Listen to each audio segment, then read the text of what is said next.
Hello students, last ক্লাসে আমরা quality and কোয়ান্টিটির উপর ভিত্তি করে ক্লাসিফিকেশন অফ প্রপোজিশনস আলোচনা হয়েছিল। তাহলে আজকের এই অনলাইন ফিলোসফি ক্লাসে আমরা অ্যাকর্ডিং টু রিলেশন সম্পর্কের উপরে ভিত্তি করে কিভাবে ক্লাসিফিকেশন অফ প্রপোজিশনসটি হয়েছে সেই বিষয় নিয়ে ডিটেলসে আলোচনা হবে। তাহলে দেখা যাক এখানে কি বলা হয়েছে। According to relation propositions are divided into two kinds. বচনকে দুই ভাগে ভাগ করা যায় সম্পর্কের উপর ভিত্তি করে। কি কি? Categorical and conditional. তাহলে ক্যাটেগরিক্যাল অ্যান্ড কন্ডিশনাল মানে নিরপেক্ষ বচন আর সাপেক্ষ বচন।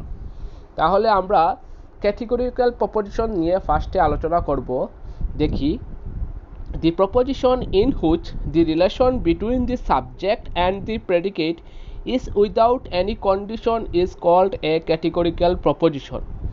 তাহলে বচনের মধ্যে যে একটি সম্পর্ক রয়েছে, the proposition in which the relation between the subject and the predicate, বচনের যে সম্পর্কটি রয়েছে উদ্দেশ্য আর বিধেয়ের মধ্যে, যদি উদ্দেশ্য আর বিধেয়ের মধ্যে যদি কোনো কন্ডিশন না থাকে, কোনো শর্ত না থাকে, উইদাউট এনি কন্ডিশন, শর্তহীন যদি থাকে উদ্দেশ্য আর বিধেয়ের মধ্যে, তখন সেটাকে ক্যাটেগরিক্যাল প্রপোজিশন বলা হবে, শর্তহীন বচন বা নিরপেক্ষ বচন বলা হবে। ইন আদার ওয়ার্ডস, অন্যভাবে বলতে গেলে,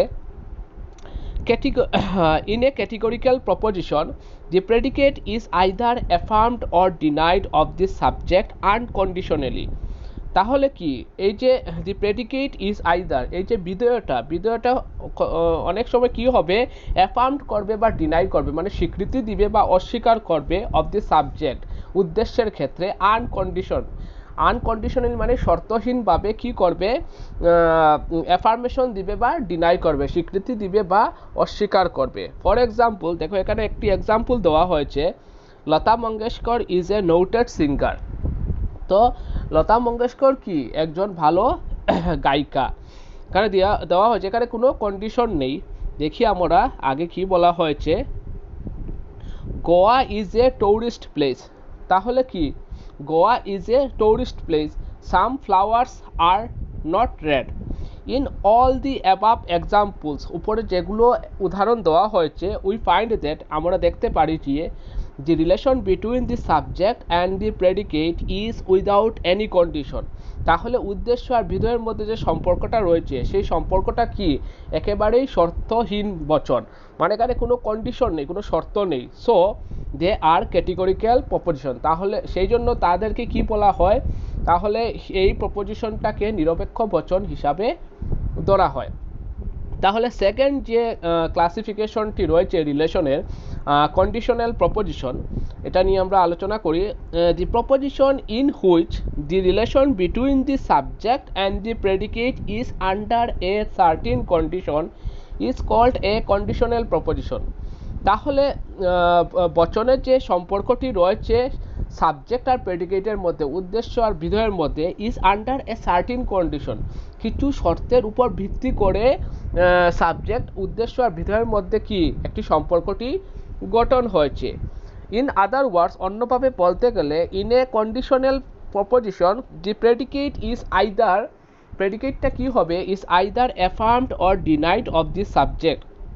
তাহলে বিধেয় যে আছে, বিধেয় আইদার কি হবে, স্বীকৃতি দিবে, না হলে অস্বীকার করবে অফ দি সাবজেক্ট, উদ্দেশ্যের ক্ষেত্রে, আন্ডার এ সার্টিন কন্ডিশন, কিছু শর্তের উপর ভিত্তি করে। ফর এক্সাম্পল, আমরা এখানে এক্সাম্পল দেখে নেই। If the man is kind hearted, যদি মানুষটি দয়ালু থাকে, then surely he will come here, তখন তিনি কি, তিনি এখানে আসবেন। Either he is a vegetarian or a non vegetarian. তো বোথ দিস টু এক্সাম্পল, উপরের যে দুটি এক্সাম্পল দেওয়া আছে, দুটি উদাহরণ দেওয়া আছে, আর কন্ডিশনাল প্রপোজিশন, এখানে কন্ডিশন দেওয়া আছে। উপরের চেয়ে যদি আমরা ভালো করে লক্ষ্য করি তাহলে দেখতে পাবো যে if the man is kind hearted, মানুষটি যদি দয়ালু হয়, তখন গিয়ে কি হবে, surely, then he will come here, তখন তিনি আসবে। মানে প্রথম উপরে মানে স্টেটমেন্টের উপর ভিত্তি করে সেকেন্ড স্টেটমেন্টটি কি হবে, পাস হবে। মানে প্রথম যদি স্টেটমেন্টটি ট্রুথ হয়, যদি ম্যান যদি কাইন্ড হার্টেড হয়, মানে এই স্টেটমেন্ট যদি ট্রুথ হয় তাহলে কি দেন শিওরলি হি উইল কাম, তখন তিনি কি এখানে আসবেন। তাহলে এটা একটি কন্ডিশনাল প্রপোজিশন। বিকজ দেখো এখানে because the latter part is completely dependent on the former part of the proposition. তো লেটার পার্ট কি, ওই যে উপরে দেওয়া আছে if the man is kind hearted then surely he will come here, latter part হচ্ছে গিয়ে he will come here. So এখানে বলেছে যে because the latter part is completely dependent মানে কি, কমপ্লিটলি কি নির্ভরশীল কোন সেন্টেন্সের উপর, completely dependent on the former part of দি, মানে প্রথম যে স্টেটমেন্টটা আছে if the man is kind hearted ওটার উপরে সম্পূর্ণ কি নির্ভরশীল। তাহলে এটা একটি কি conditional proposition.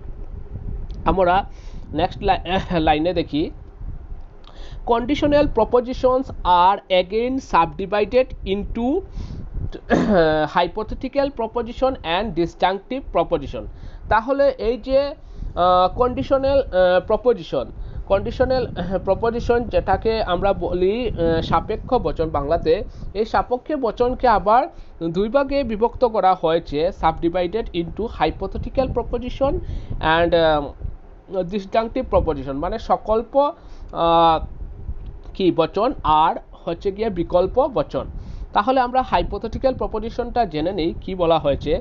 The conditional proposition in which the condition is clearly stated and introduced by the conjunction if then or equivalent words is called a hypothetical proposition।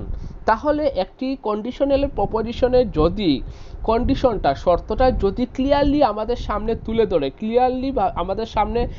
তুলে ধরে এবং ইন্ট্রোডিউস করে আমাদের সাথে পরিচয় করে দি কনজাংশন ইফ দেন, মানে যদি তাহলে দিয়ে এই জিনিসটা দিয়ে আমাদের সামনে যদি ইন্ট্রোডিউস করে তাহলে এই ধরনের প্রপোজিশনকে কি বলা হবে, এই ধরনের প্রপোজিশনকে হাইপোথেটিক্যাল প্রপোজিশন বলা হবে। এক কথায় বলতে গেলে যে এই জাতীয় প্রপোজিশনে মানে এই জাতীয় বচনের যদি শর্তটা যদি তাহলে জাতীয় কথার মাধ্যমে প্রকাশ করে আমাদের সামনে তুলে ধরে, তখন তাকে কি বলা হবে, তখন তাকে হাইপোথেটিক্যাল প্রপোজিশন বলা হবে, যাকে বাংলায় সকল্প বচন বলা হয়ে থাকে। A hypothetical proposition consist of two parts. তাহলে এই যে সকল্প বচনটি, এই সকল্প বচন দুইটি পার্টে মানে দুইটি ভাগে বিভক্ত। কি আমরা দেখে নেই, the antecedent and the consequent. তাহলে দুইটার পার্টের নাম কি, the antecedent and the consequent. The antecedent যাকে বাংলায় পূর্ববর্তী অংশ এবং কনসিকুয়েন্ট মানে রেজাল্ট পরবর্তী অংশ বলা হয়ে থাকে। ফর এক্সাম্পল যদি আমরা এই হাইপোথেটিক্যাল প্রপোজিশনের যদি একটা উদাহরণ নেই, এখানে উদাহরণটা আমরা দেখি, if mother comes then I shall go to market, if the boy is good in studies then he will pass the examination etc. এই যে দুটি উদাহরণ দেওয়া আছে, এই দুটি উদাহরণ হচ্ছে গিয়ে হাইপোথেটিক্যাল প্রপোজিশনের উদাহরণ। তাহলে হাইপোথেটিক্যাল প্রপোজিশনে বলা হয়েছে যে শর্তটি কি একবার ক্লিয়ারলি আমাদের সামনে তুলে ধরবে। তাহলে আমরা দেখি, both in these two examples the conditions are clearly stated। এখানে কন্ডিশনটি আমাদের ক্লিয়ারলি আমাদের সামনে তুলে ধরেছে। কিভাবে তুলে ধরেছে, if mother comes then I shall go to market. তাহলে প্রথম যে স্টেটমেন্টটা আছে এটা যদি কারেক্ট হয়, এটা যদি ট্রুথ হয়, তখন সেকেন্ড যে স্টেটমেন্টটা আছে I shall go to market, এটা ওটার উপরে কি নির্ভর করে। যদি মাদার আসেন তাহলে কি I shall go to market. তাহলে এখানে ক্লিয়ারলি কন্ডিশনটা আমাদের সামনে তুলে ধরেছে। ইন দি এক্সাম্পল এখানে দিয়েছে দেখো, in the example if mother comes then I shall go to market, the condition is clearly stated by the word if. তো if mother comes this part of the proposition is called antecedent. তাহলে এই যে first স্টেটমেন্টটি রয়েছে if mother comes, this part is the of the proposition is called antecedent, মানে এই পার্টটাকে কি বলা হয়, এই পার্টটাকে অ্যান্টিসিডেন্ট নাম দিয়েছে, যাকে বাংলায় পূর্ববর্তী অংশ বলা হয়ে থাকে। Because it contains the condition, because কি এটা একটা কন্ডিশনের উপর ভিত্তি করে। দেন পরের পার্টটি, then I shall go to market, this part is called consequent, because এই বাংলাতে যাকে কনসিকুয়েন্ট মানে পরবর্তী অংশ, then I shall go to market, this part is called consequent because it contains this statement. Let us suppose আমরা যদি ধরি এ hypothetical proposition, মানে সকল্প বচনের ক্ষেত্রে he will pass the examination, he will pass the examination if the boy is good in studies. So according to strict logical form, this hypothetical proposition is not sure, is not true because antecedent if the boy is good in studies, যদি বালকটি পড়ায় ভালো হয়, স্টাডিতে ভালো হয়, does not precede the consequent, he will pass the examination. If we reduce this proposition into a logical form, যদি আমরা এই জিনিসটাকে লজিক্যাল ফর্মে হিসাবে দেখি, মানে তর্কীয় বচনের ক্ষেত্রে দেখি, the proposition will be if the boy is good in studies, যদি বালকটি পড়ায় ভালো হয়, দেন তখন গিয়ে কি হবে, then he will pass the examination. তাহলে এই যে ফার্স্ট পার্টটি রয়েছে antecedent part, if the boy is good in studies, এটা হচ্ছে কি অ্যান্টিসিডেন্ট পার্ট, এটা হচ্ছে একটা conditional proposition, then he will pass the examination. তাহলে কি হবে, he will pass the examination, এই যে স্টেটমেন্টটি, এই যে প্রপোজিশনটি সম্পূর্ণ নির্ভরশীল কিসের উপর, ফার্স্ট পার্ট অ্যান্টিসিডেন্টের উপর, মানে এই যে কনসিকুয়েন্ট শেষের পার্টটি কি, হি উইল পাস দি এক্সামিনেশন, এটা হচ্ছে কি একটা কনসিকুয়েন্ট। তাহলে কনসিকুয়েন্টটি সম্পূর্ণভাবে নির্ভরশীল অ্যান্টিসিডেন্টের উপরে। তাহলে অ্যান্টিসিডেন্টের যে কন্ডিশনটি যদি ট্রুথ হয়, কারেক্ট হয়, তাহলে সেকেন্ড পার্টটি কি হবে, কারেক্ট হবে। তাহলে এটা হচ্ছে গিয়ে হাইপোথেটিক্যাল প্রপোজিশন। তো নেক্সট যে বি নম্বরটা রয়েছে কন্ডিশনাল প্রপোজিশনের সেকেন্ড পার্টটি ডিসজাংটিভ প্রপোজিশন। তাহলে এটাতে আমরা দেখে নেই যে কি বলেছে, the conditional proposition in which the condition is not clearly stated but makes an alternative assertion. তাহলে এই যে কন্ডিশনাল প্রপোজিশন মানে সাপেক্ষ যে বচন, সাপেক্ষ বচনের ক্ষেত্রে যদি কন্ডিশনটি আমাদের সামনে যদি ক্লিয়ার থাকে না, আমাদের সামনে ক্লিয়ারলি তুলে ধরে না, বাট মেক্স অ্যান অল্টারনেটিভ, মানে কি মেক্স অ্যান অল্টারনেটিভ কি অ্যাসারশন, যদি আমাদের সামনে অল্টারনেটিভ কোনো প্রসেস আমাদের সামনে যদি তুলে ধরে, মানে বিকল্প কোনো অন্য একটি রাস্তা তুলে ধরে, তাহলে its two alternative being disjoint by either or is called a disjunctive proposition. তাহলে এই জাতীয় বচনে এই জাতীয় বচনে কি হবে, এই জাতীয় বচনে আমাদের সামনে বিকল্প একটি রাস্তা তুলে দেবে, কিসের মাধ্যমে, এটা আইদার অর মাধ্যমে আমাদের সামনে একটি বিকল্প তুলে দেবে, আইদার এই পাথ অর ওই পার্টটি, এই দুইটির মধ্যে একটা পার্ট কি হবে আমাদের সামনে তুলে ধরবে। এই ক্ষেত্রে আমাদের সামনে কন্ডিশনটি ক্লিয়ারলি ভাবে মেনশন করা থাকে না। সো এইটাকে কি বলা হয়, ডিসজাংটিভ প্রপোজিশন, অর্থাৎ বিকল্প বচন বলা হয়ে থাকে। In disjunctive proposition also we find two parts, এটাতে কি দুইটা পার্ট থাকে, কি কি, if one part is true, যদি একটা পার্ট সত্য হয়ে থাকে তাহলে another part can not be true, তাহলে অন্য পার্টটি কি হয়ে যাবে, ট্রুথ হবে না, মানে ফলস হয়ে যাবে। অ্যাট দি সেম টাইম, মানে সেম টাইমে কি হয়ে যাবে, সেম টাইমে যদি একটা ট্রুথ হয় অন্যটি ফলস হবে, যদি অন্যটি ট্রুথ হয় তাহলে আগেরটি কি হয়ে যাবে, ফলস হয়ে যাবে। ফর এক্সাম্পল, এখানে একটি এক্সাম্পল দিয়েছে ডিসজাংটিভ প্রপোজিশনের ক্ষেত্রে, either he is a prophet or a cheater. তাহলে either he is a prophet or a cheater, either কি হি ইজ এ প্রফেট হতে পারে বা চিটারও হতে পারে। So here the two alternative, এখানে যে অল্টারনেটিভ যে আছে, বিকল্প পদ্ধতি যে আছে, has been disjoint by either or, either এটা হতে পারে প্রফেট হতে পারে, না হলে কি হতে পারবে, চিটার হবে। মানে অ্যাট দি সেম টাইম একটা যদি ট্রু হয় আরেকটি অটোমেটিক্যালি কি হয়ে যাবে, ফলস হয়ে যাবে। This condition is not clearly stated. তাহলে এই ধরনের কন্ডিশনের ক্ষেত্রে, এই ধরনের সাপেক্ষ বচনের ক্ষেত্রে কন্ডিশন শর্তটি কিভাবে আমাদের সামনে ক্লিয়ারলি ভাবে মেনশন করা থাকে না, কিন্তু নিরপেক্ষ বচন কিন্তু হাইপোথেটিক্যাল প্রপোজিশনের ক্ষেত্রে আমাদের সামনে ক্লিয়ারলি স্টেটেড থাকে, কারণ এটাতে ইফ অ্যান্ড দেন যদি আগের যে পার্টটি রয়েছে অ্যান্সিডিটেন্ট, এটা যদি কন্ডিশনটি ট্রুথ হয়, কারেক্ট হয়, তাহলে সেকেন্ড পার্টটি অটোমেটিক্যালি কারেক্ট হয়ে যাবে। কিন্তু এই জাতীয় বচনে মানে ডিসজাংটিভ প্রপোজিশনের ক্ষেত্রে আমাদের সামনে যে কন্ডিশনটি রয়েছে, শর্তটি রয়েছে, এটা ক্লিয়ারলি মেনশন থাকে না। If he is a prophet then he can not be a cheater. যদি প্রফেট থাকে তাহলে চিটার হতে পারবে না। And if he is a cheater, যদি চিটার হয় then he can not be a prophet. So it is a disjunctive proposition. তাহলে এটা হচ্ছে কি এক ধরনের ডিসজাংটিভ প্রপোজিশন। তাহলে আমরা নেক্সট হেডিংয়ে দেখব যে দি কোয়ালিটি অফ হাইপোথেটিক্যাল প্রপোজিশন। তাহলে যে হাইপোথেটিক্যাল যে প্রপোজিশনটি রয়েছে, মানে হাইপোথেটিক্যাল প্রপোজিশন মানে কি, কন্ডিশন প্রপোজিশনের দুইটা পার্ট, একটা হচ্ছে গিয়ে হাইপোথেটিক্যাল প্রপোজিশন আর আরেকটা হচ্ছে গিয়ে disjunctive proposition.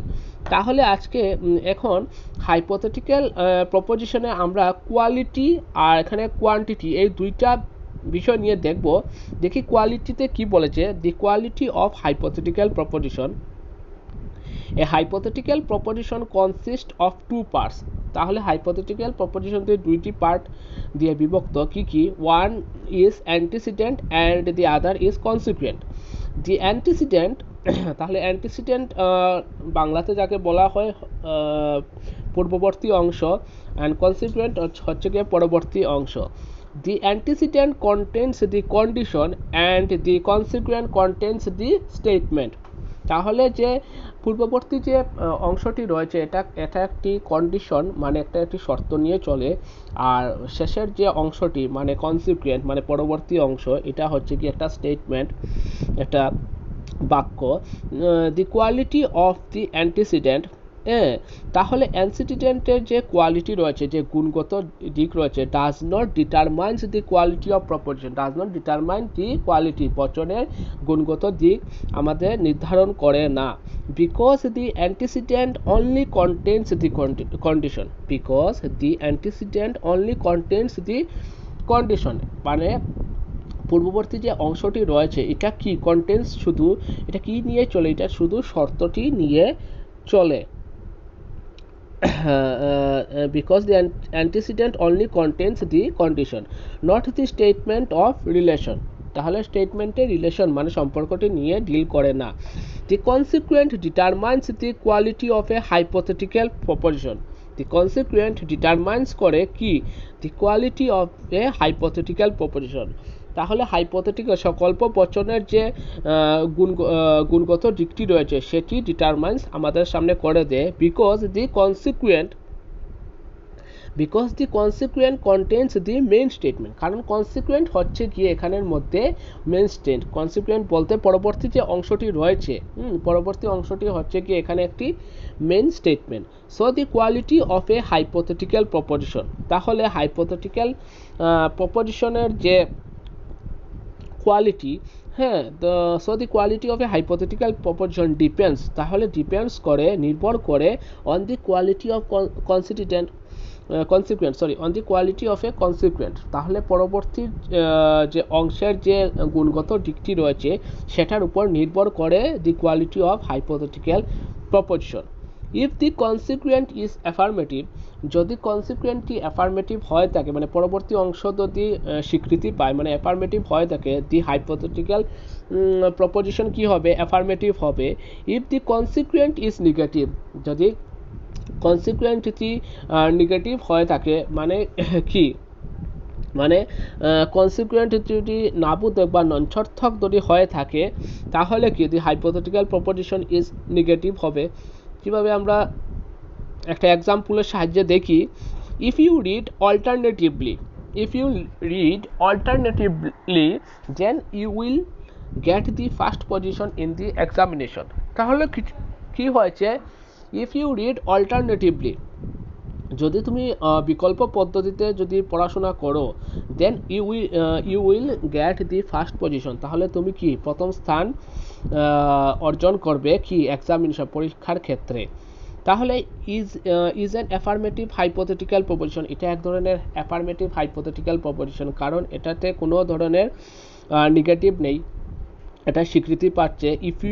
If you read alternatively, এটা এক ধরনের কন্ডিশন, এটা হচ্ছে কি অ্যান্সিডেন্ট পার্ট, পূর্ববর্তী অংশ, আর then you will get the first position in the examination, এটা হচ্ছে কি একটি কনসিকুয়েন্ট পার্ট, পরবর্তী অংশ। তাহলে এখানে তুমি ভালো করে লক্ষ্য করো যে এটা হচ্ছে কি একটা স্বীকৃতি দিচ্ছে, এটা হচ্ছে কি এক ধরনের অ্যাফার্মেটিভ হাইপোথেটিক্যাল প্রপোজিশন। তাহলে অ্যাগেইন আমরা যদি পরের লাইনে দেখি, অ্যাগেইন ইফ ইট রেইনস, যদি বৃষ্টি হয়, then I shall not go, তাহলে আমি যাব না, ইটস এ নেগেটিভ প্রপোজিশন। তাহলে কি হচ্ছে, আই শ্যাল নট গো, তাহলে এটা এক ধরনের কি নেগেটিভ হাইপোথেটিক্যাল প্রপোজিশন। তাহলে আমরা হাইপোথেটিক্যাল প্রপোজিশনে এখন কোয়ান্টিটি নিয়ে দেখি কি বলেছে। The quantity of a hypothetical proposition, the antecedent of a hypothetical proposition determines the quantity of the proposition। তাহলে এটা কি পরিমাণগত দিক দিয়ে কি করে ডিল করে হাইপোথেটিক্যাল প্রপোজিশনটি কিভাবে। if the antecedent is always or in every case followed by the consequent, then the hypothetical proposition is universal। কি বলেছে এখানে, if the antecedent, ওই যে পূর্ববর্তী অংশটি যেটা রয়েছে, ইজ অলওয়েজ ইন এভরি কেসে, যে কোনো কেসে ফলোড বাই দি কনসিকুয়েন্ট, হ্যাঁ কনসিকুয়েন্টের দ্বারা যদি ফলো হয়, মানে পরবর্তী অংশের দ্বারা যদি ফলো হয়, দেন দি হাইপোথেটিক্যাল প্রপোজিশন, মানে সাপেক্ষ বচনটি কি হবে, সবসময় ইউনিভার্সাল থাকবে, ইউনিভার্সাল থাকবে। তাহলে ইউনিভার্সাল মানে সামান্য বচন থাকবে।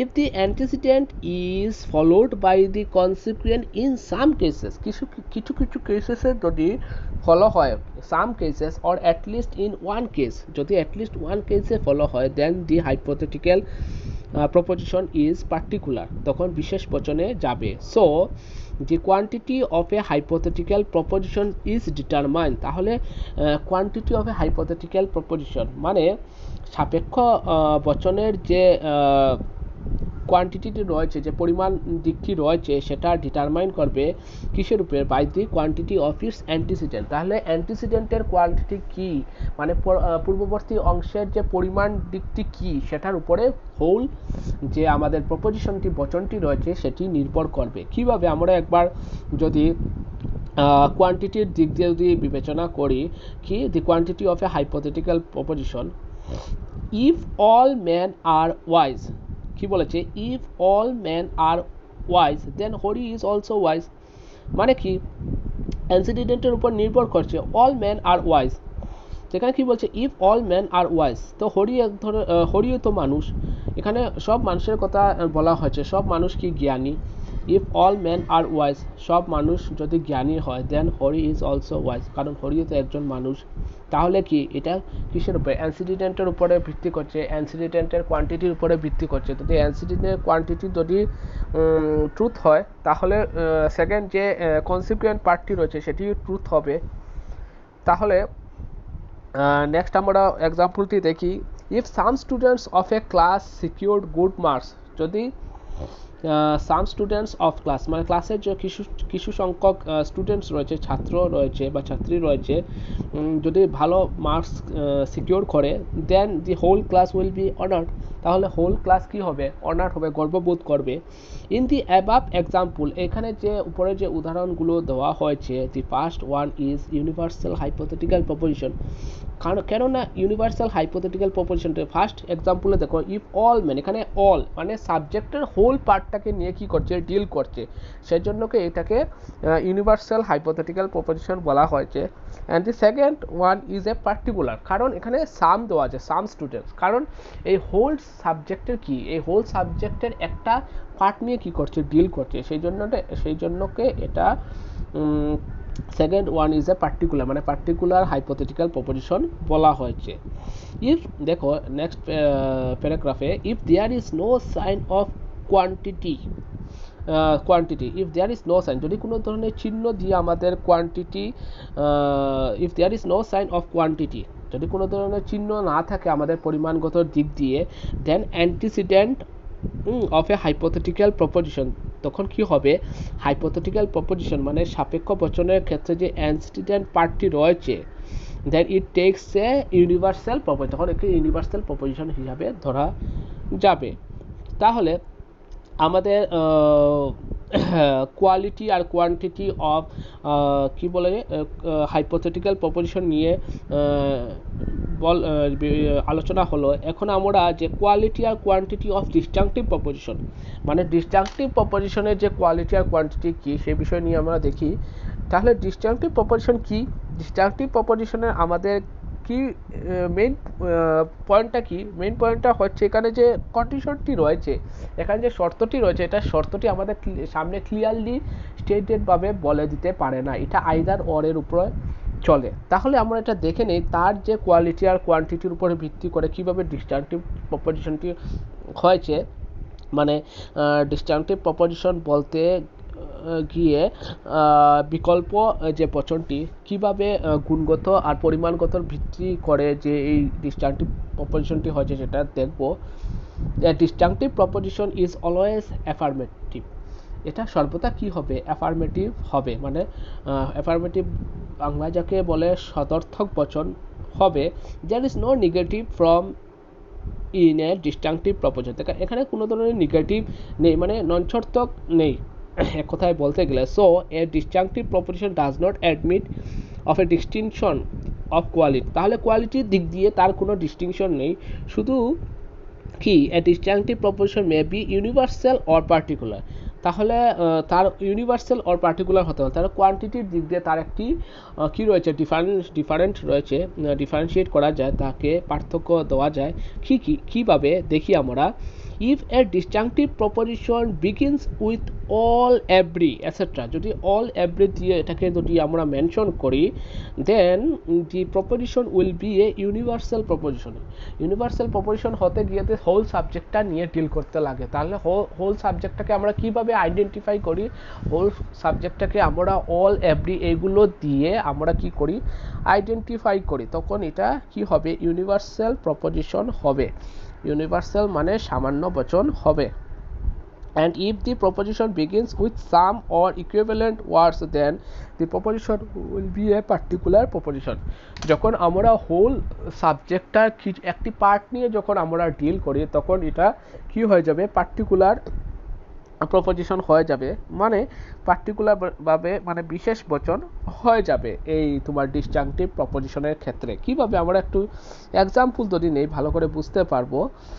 Every S is either P or Q, তাহলে এটা বিকল্প বচনের ক্ষেত্রে মেইন যে পয়েন্টটা রয়েছে এখানে কন্ডিশনটি ক্লিয়ারলি আমাদের সামনে তুলে ধরে না, আর এটা কি আইদার অর এর উপরে টার্মসের উপরে চলে। তাহলে এখানে যে কন্ডিশনটি রয়েছে ইউনিভার্সাল ডিসজাংটিভ প্রপোজিশনের ক্ষেত্রে, if S is either P or Q, আর নিচে আরেকটি দিয়েছে example, some S is either P or Q, উপরে দিয়েছে every S is either P or Q, তাহলে এটা হচ্ছে কি একটি ইউনিভার্সাল ডিসজাংটিভ প্রপোজিশন, কারণ এখানে ফার্স্ট এস হচ্ছে যে সাবজেক্টের আগে কি লেখা আইডেন্টিফাই করছে এভরি, তাহলে এভরি হলেও আমরা এটাকে ইউনিভার্সাল হিসাবে ধরে নেব। আর নিচের যে এক্সাম্পল রয়েছে some S is either P or Q, এটা হচ্ছে গিয়ে এক ধরনের পার্টিকুলার ডিসজাংটিভ প্রপোজিশন, কারণ সাবজেক্ট যে এস আছে তার আগে কি সাম দিয়ে আইডেন্টিফাই করা হয়েছে, তাহলে এটাকে আমরা পার্টিকুলার হিসাবে নিয়ে নেব। তাহলে এখানে আমরা আরও দুইটা উদাহরণ দেখি। All men are either mortal or immortal, তো এটা হচ্ছে কি একটা ডিসজাংটিভ ইউনিভার্সাল প্রপোজিশন। কিভাবে ডিসজাংটিভ তো হয়েছে কারণ এটা আইদার অর রয়েছে। আর এটা ইউনিভার্সাল প্রপোজিশন কিভাবে হলো, কারণ যে ম্যান আছে, ম্যানের আগে অল লাগানো আছে, তো অল আর এভরি যদি আমরা এই টার্মসগুলো যদি ব্যবহার করি তখন এটা কি হয়ে যাবে, ইউনিভার্সাল প্রপোজিশন হয়ে যাবে। তাই all man are either mortal or immortal. যখন সাবজেক্টের সঙ্গে এই ধরনের অল এভরি এগুলা টার্মস লাগানো থাকে তখন এইগুলা হয়ে যাবে ডিসজাংটিভ ইউনিভার্সাল প্রপোজিশন। আর যখন নেক্সট উদাহরণে দেখো, some men are either intelligent or non intelligent, এটা হচ্ছে কি একটা ডিসজাংটিভ পার্টিকুলার প্রপোজিশন, কারণ এই যে ম্যান আছে, ম্যানের আগে সাম লাগানো আছে, তাহলে হোল সাবজেক্টের একটা পার্ট নিয়ে আমরা ডিল করছি। আর এখানে কি টার্মসগুলো আইডেন্টিফাই, এই টার্মস কি ব্যবহার করছে, সাম। তো সামের ক্ষেত্রে কি হচ্ছে, এই সাম আমরা দিয়ে আইডেন্টিফাই করছি, আর সাম যদি লেখা থাকে এটা পার্টিকুলার হয়ে গেল, তাহলে এটা হচ্ছে কি এক ধরনের ডিসজাংটিভ পার্টিকুলার প্রপোজিশন। তাহলে আশা করি আজকের এই ক্লাসে তোমরা বুঝতে পেরেছো। নেক্সট ক্লাসে আমরা অ্যাকর্ডিং টু মডেলিটি, তাহলে প্রকারতার উপরে ভিত্তি করে ক্লাসিফিকেশন অফ প্রপোজিশনটি কিভাবে ভাগ করা হয়েছে, ওই পরের ক্লাসে আমরা এইটা নিয়ে ডিসকাস করব। এটা হচ্ছে গিয়ে লাস্ট ক্লাসিফিকেশন প্রপোজিশনের লাস্ট পার্ট। তাহলে তোমাদেরকে আগেই বলেছিলাম যে ক্লাসিফিকেশন অফ প্রপোজিশনটি কোয়ালিটি, কোয়ান্টিটি, রিলেশন আর মডেলিটির উপরে ভিত্তি করে বানানো হয়েছে। তাহলে কোয়ালিটি, কোয়ান্টিটি তো আমরা পড়ে নিলাম, আর আজকে আমরা রিলেশন নিয়ে আলোচনা হলো। তাহলে লাস্ট যে পার্টটি রয়েছে মডেলিটি, এটা নেক্সট ক্লাসে আমরা ডিটেলসে আলোচনা করব। তাহলে আজকে অতটুকুই থাকুক।